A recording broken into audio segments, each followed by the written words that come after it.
Tes. Baik. Bismillahirrahmanirrahim.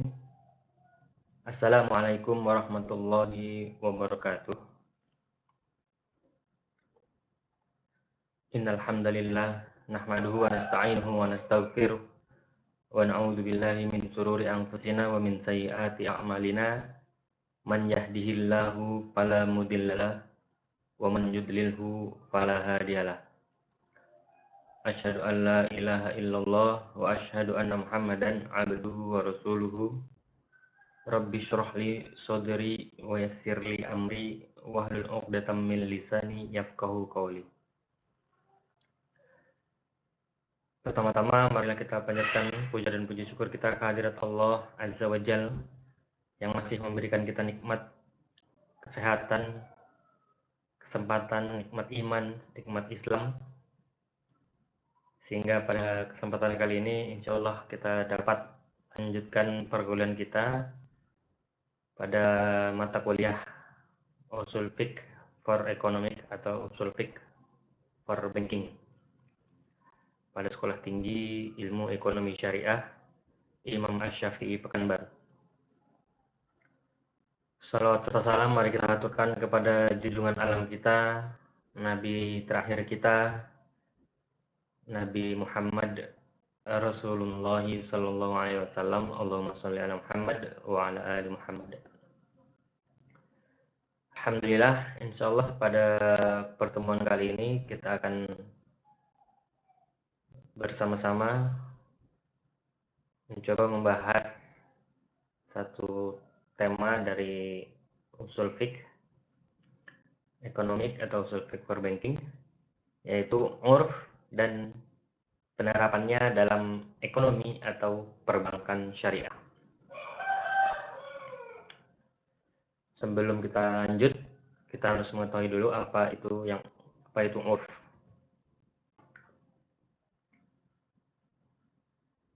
Pengertian urf dan dasar urf.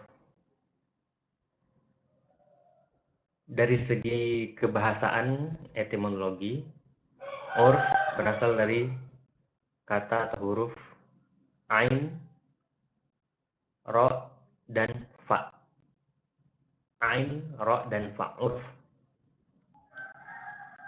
yang berarti kenal.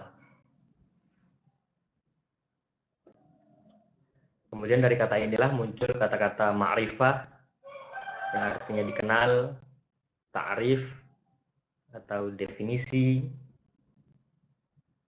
Kata ta'aruf pun dari kata urf juga ya, dari kata arofa, urf, ta'aruf. Jadi yang belum ta'aruf silakan ta'aruf, takutnya diambil sama ma'ruf. Kemudian secara bahasa, kata urf ini bermakna al-khair, al-ihsan, kemudian ada ar-rifqu, yang semuanya bermakna sama, yaitu kebaikan. Dan terkadang al-urf ini juga disebut dengan al-adah atau kebiasaan yang berlaku di suatu masyarakat tertentu.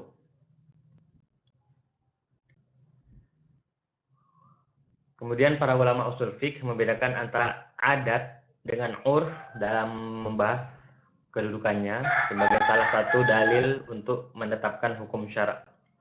Jadi para ulama usul fiqh ini membedakan antara adat dengan urf, yang secara tidak langsung adat itu cangkupannya sangat luas ya, termasuk urf di dalamnya. Jadi adat itu secara menyeluruh, dan adat itu di dalamnya ada yang namanya urf. Adat adalah sesuatu yang dikerjakan secara berulang-ulang tanpa adanya hubungan rasional. Jadi adat ini dikerjakan oleh masyarakat secara berulang-ulang, tapi tidak ada kerasionalannya, tidak bisa dimasukkan ke akal.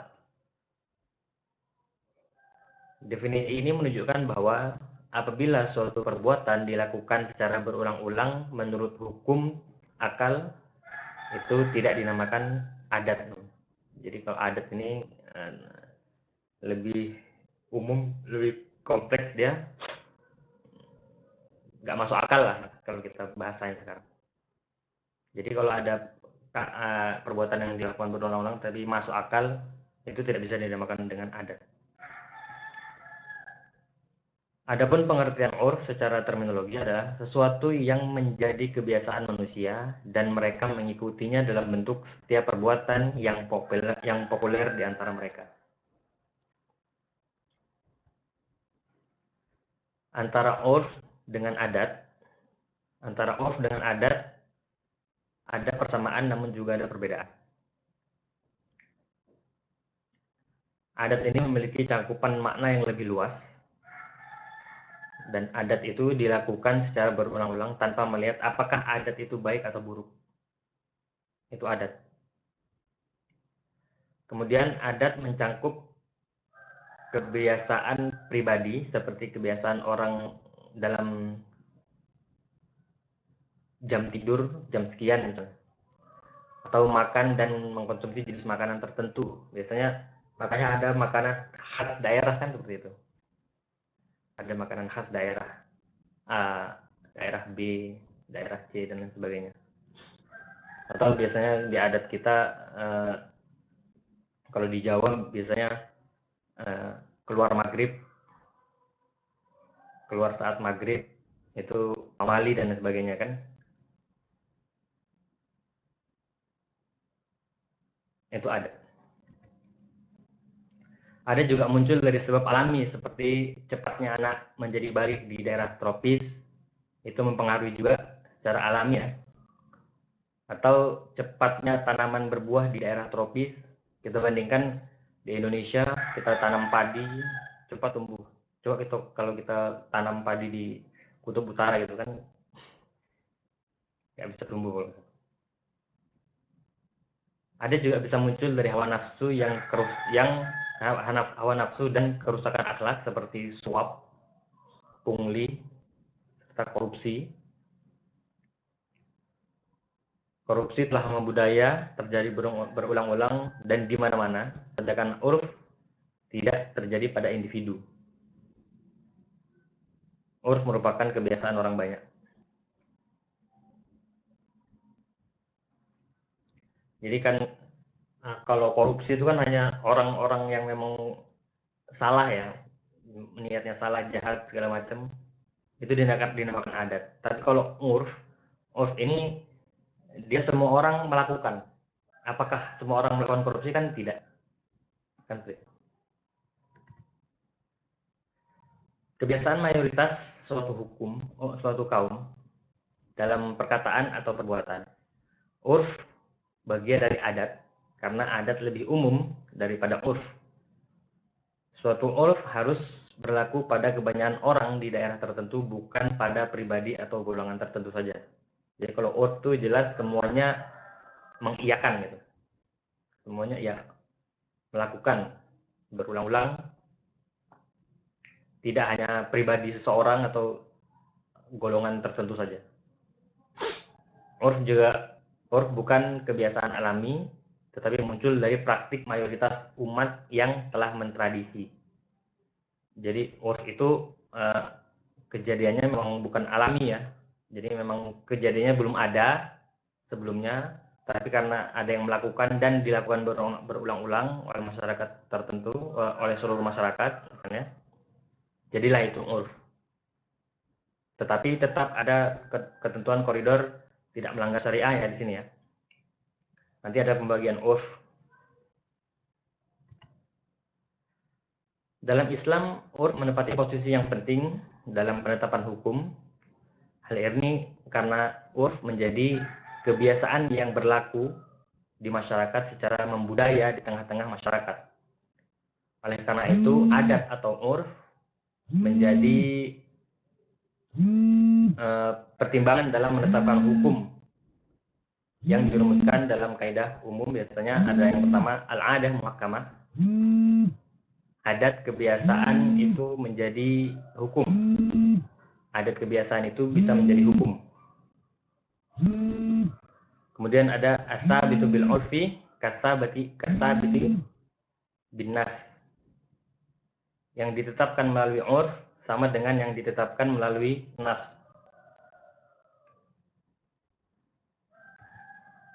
Kemudian ada al-ma'rufu urfan kal masyruti syarton. Yaitu yang baik itu menjadi urf sebagaimana yang diisyaratkan itu menjadi syarat. Kemudian ada tagayyurul ahkam bi tagayyuril azminati wal ahkam. Tidak dipungkiri perubahan hukum disebabkan perubahan zaman dan tempat. Ini sama seperti halnya contohnya makan kepiting ya, makan kepiting.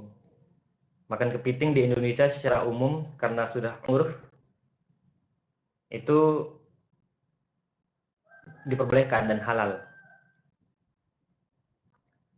Tapi kalau di negara-negara lain, misalnya di Timur Tengah dan lain sebagainya, kepiting ini bagi mereka hal yang menjijikkan. Jadi mereka pun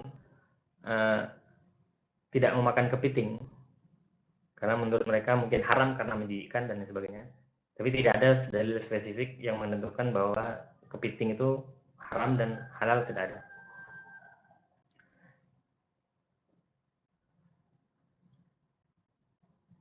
Jadi di tempat di Indonesia kepiting halal, di tempat lain haram itu bisa jadi. Bisa jadi.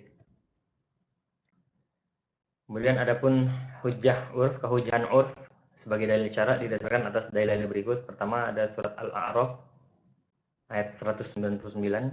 Khudil afwa wal urf, khudil afwa wa'mur bil urf wa'arid anil jahilin.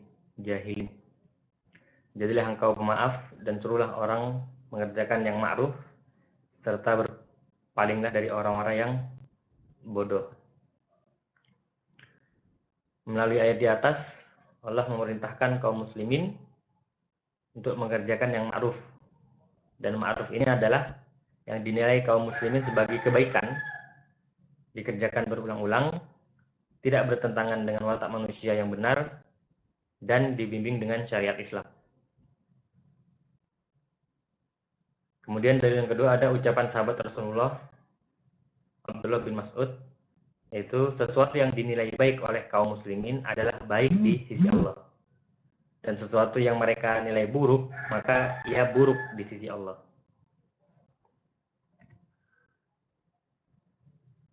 Kemudian ada macam-macam urf, ditinjau dari segi kejangkauannya, urf dibagi menjadi dua, yaitu urf al-am atau kebiasaan yang umum, yaitu kebiasaan yang bersifat umum dan berlaku bagi sebagian besar masyarakat dalam berbagai wilayah yang luas. Contohnya, membayar ongkos kendaraan umum dengan harga tertentu tanpa perincian jauh atau dekatnya jarak yang ditempuh dan hanya dibatasi oleh jarak tempuh maksimum. Biasanya kalau naik bis misalnya dari Pekanbaru ke Medan atau ke Siantar misalnya, itu sudah ditetapkan harganya misalnya 200.000. Itu udah dipatok 200.000, tidak berlaku bagi orang yang turun di sebelum Ciantar atau di Siantarnya sebelum Medan dan sebagainya. Tetap 200.000. Itu udah kebiasaan umum ya. Naik bis 200.000 misalnya, kita ke Medan, tapi kita turunnya di Siantar misalnya. Sama harganya dengan yang turun di Medan. Atau contoh lain, urf umum, kebiasaan umum, memberi hadiah atau tip kepada orang yang telah memberikan jasanya kepada kita. Itu sudah menjadi biasa hadiah, memberi hadiah. Atau mengucapkan terima kasih kepada orang yang telah membantu kita dan lain sebagainya. Jadi kita telah dibantu, terima kasih, syukron dan lain sebagainya. Itu sudah menjadi kebiasaan umum. Kemudian ada urf al-khas, yaitu ada kebiasaan yang berlaku secara khusus pada suatu masyarakat tertentu atau wilayah tertentu saja. Misalnya kebiasaan masyarakat tertentu yang menjadikan kwitansi atau nota sebagai alat bukti sah meskipun tanpa disertai dengan 2 orang saksi. Itu mungkin ini bisa dikatakan umum juga kalau misalnya seluruh masyarakat Indonesia memakai kwitansi dalam transaksi hutang piutang pribadi, anak sama teman anak misalnya pakai kwitansi ya. Tapi kan nggak semua, hanya beberapa saja yang menggunakan kwitansi sebagai alat bukti sah tanpa disertai dengan saksi. Kemudian ditinjau dari keabsahannya, urf dapat pula dibagi menjadi 2 bagian, yaitu ada urf sahihah dan urf fasidah. Kebiasaan yang baik dan kebiasaan yang rusak atau salah. Kalau kebiasaan yang baik atau urf sahihah yaitu adat kebiasaan masyarakat yang sesuai dan tidak bertentangan dengan aturan-aturan hukum Islam. Dengan kata lain, urf yang tidak mengubah ketentuan yang haram menjadi halal atau sebaliknya. Misalnya dalam jual beli dengan cara pesanan atau biasa kita sebut salam atau istisna. Pihak pemesan memberikan uang muka atau DP atau panjar atas barang yang dipesannya. Ini menjadi kebiasaan yang sahih dan tidak ada dalil yang melarangnya, serta tidak ada yang dirugikan dan sebagainya. Jadi bisa dikatakan urf ini menjadi urf yang sahih. DP ya, DP itu kebiasaan yang sahih. Kalau urf fasidah yaitu ada kebiasaan yang bertentangan dengan ketentuan dan dalil-dalil syarak atau kebalikan dari urf sahihah. Maka adat kebiasaan yang salah adalah yang menghalalkan hal-hal yang haram, misalnya kebiasaan khalwat antara wanita dan laki-laki yang bukan mahramnya dalam acara pertemuan pesta atau lain sebagainya. Ikhtilat. Ini kebiasaan yang rusak. Kemudian ada syarat urf sebagai sumber hukum. Pertama, tidak bertentangan dengan nas, jelas. Mengandung maslahat, berlaku pada banyak orang, sudah berlaku lama, dan tidak bertentangan dengan syarat dalam transaksi. Jadi kalau dalam transaksi pun keuangan, perbankan, bisnis dan lain sebagainya, kalau urf ini dia bertentangan dengan syarat, itu tidak bisa dikatakan menjadi urf sebagai sumber hukum. Kemudian apa aplikasi urf dalam ekonomi keuangan? Pertama contohnya ada takobut atau falas, transaksi falas. Forex atau forex exchange atau lebih dikenal dengan valuta asing merupakan suatu jenis perdagangan atau transaksi yang memperdagangkan mata uang suatu negara terhadap mata uang negara lainnya. Ini bisa dikatakan menjadi salah satu contoh aplikasi urf dalam ekonomi dan keuangan karena ini sudah menjadi kebiasaan masyarakat dunia ya. Jadi setiap orang yang mau keliling dunia dia harus pasti menukar uangnya dalam mata uang yang negara dia tuju kan seperti itu. Tapi ada syarat-syaratnya. Syarat-syaratnya tentu harus iya dan biadin, harus tunai dan tidak boleh menukar dengan mata uang yang sama. 100.000 dengan 99.000 rupiah, 100.000 rupiah dengan 99.000 rupiah, ada selisih 1.000, itu yang dinamakan riba. Kalau itu terjadi, itu bisa dikatakan juga urf, tapi urf yang fasid, urf yang salah atau rusak. Kemudian ada pemberian garansi atas pembelian barang elektronik, itu juga sudah menjadi hadah dalam perkembangan dunia perdagangan dewasa ini. Garansi merupakan kepentingan yang sangat vital sehingga garansi dalam jual beli memiliki fungsi sebagai penjamin apabila dalam masa-masa garansi ditemukan cacat tersembunyi. Kemudian ada jual beli mu'atah di swalayan, yakni jual beli tanpa ada ucapan atau ijab qabul secara lisan. Tapi kalau menurut ketentuan kias ini tidak diperbolehkan, kan seperti itu. Kemarin sudah kita bahas, kalau menurut kias ini tidak diperbolehkan. Tapi ini ada dalilnya yaitu istihsan bil urf. Karena sudah menjadi kebiasaan dan tidak melanggar syariat juga. Tidak ada yang dizolimi. Kita transaksinya ke swalayan, kita ambil barang, kita taruh di kasir tip, kita bayar tanpa ada kata apapun. Itu karena sudah menjadi terbiasa dan diperbolehkan. Kemudian ada dalam sewa menyewa rumah misalnya, biaya kerusakan yang kecil-kecil yang seharusnya menjadi tanggung jawab pemilik rumah menjadi tanggung jawab penyewa. Itu sudah biasa ya. Misalnya kayak lampu mati, kita menyewa rumah lampu mati, tapi kita sendiri yang ganti, si penyewa, bukan yang pemilik rumah. Atau bolehnya jual beli buah yang masih di pohon karena urf. Bagi contoh misalnya kita membeli tanah sawit misalnya, lahan sawit, otomatis kan kita juga membeli buahnya kan, membeli buahnya yang masih di pohon kan, seperti itu diperbolehkan. Bolehnya mengolah lahan pertanian orang lain tanpa izin jika di daerah tersebut ada kebiasaan bahwa lahan pertanian yang digarap oleh orang lain, maka pemiliknya bisa mengambil atau meminta bagian. Jadi ini di Jawa banyak nih. Jadi ada lahan kosong yang tidak diurus oleh pemiliknya, terus dia mengelola saja, dia datang mengelola tanpa izin. Habis itu dia bagi hasil sama pemiliknya. Pemiliknya pun tidak marah. Ini banyak yang terjadi.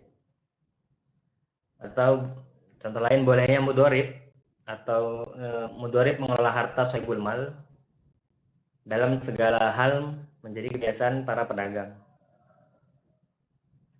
Atau contoh lain menyewa rumah meskipun tidak dijelaskan tujuan penggunaannya. Ini sudah menjadi adat juga dalam keseharian manusia ya.